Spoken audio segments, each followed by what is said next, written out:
To some, the Bible is infallible, an unchangeable Word of God, written by God Himself. But which Bible? There are many different Bibles that contain different books within, and the several differing translations of those books have changed their content over the centuries. Now verses have been added, removed, and modified to alter the meanings.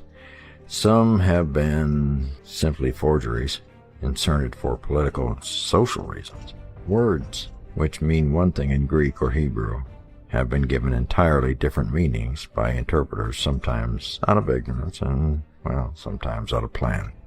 When the Bible has been edited to modernize its language for the purpose of making it more readily understood, its editors have used verses already modified from the original and modified them even further.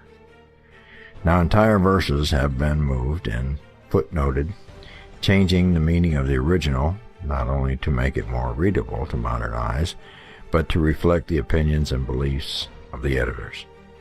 This has been done despite the warnings against changing a word of the biblical text. The word counts of the complete Bible text differ, obviously, between the different translations and sometimes within editions of the same translation. Obviously, many words have been removed from different editions or versions of the Bible, which renders them works of the editors and scholars which prepared them. Why is this of any significance? Well, Revelation 22:19 reads, "If any man shall take away from the words of the book of this prophecy, God shall take away his part out of the book of life, and out of the holy city, and from the things which are written in this book." Now, in the same version referenced from the book of Revelations, it appears the Amplified, it says, "And if anyone cancels or takes away from the statement of the book of this prophecy, these predictions relating to Christ's kingdom and its speedy triumph, together with the consolations and admonitions, the warnings, pertaining to them, God will cancel and take away from him his share in the tree of life and in the city of holiness, pure and hallowed, which are described and promised in this book." The additions to this verse are easily seen, and the result is the publication of an opinion based not on the words of the original text, but on the beliefs of the editor. Now it can be argued that the ominous warning in the verse applies only to the book of Revelations, but it still seems clear that modifying the book by any addition or subtraction is a punishable offense. Now such changes to the source text are prevalent in all known versions of the Bible, including the King James Version. It is well known for the mindset of some of its defenders.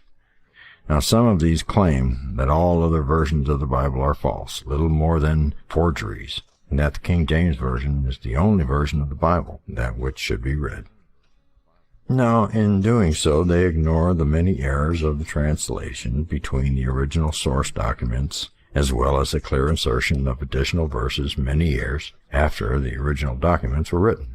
The chief source for the writers of the King James Version New Testament was a Greek edition by Theodore Beza that included a Latin translation of the Gospel as well. A later noted biblical scholar noted 190 instances where the scholars working on the King James Version deviated from the Greek and Latin texts and opted instead to use the existing texts from other English translations. In other words, the King James Version contains many verses which did not appear in the translations of the original Greek. Closer scrutiny of the original documents, or rather the oldest surviving manuscripts of this book of the New Testament, confirms many of the verses of the King James Version having no supporting source material. Supporters of the King James Version argue that such revision is in itself an abomination, since to them the King James Version is simply a translation of the Word of God from its original ancient languages. In fact, the King James Version is a conflation of several different Bible translations from more than a dozen languages, compiled by 47 men in 6 committees.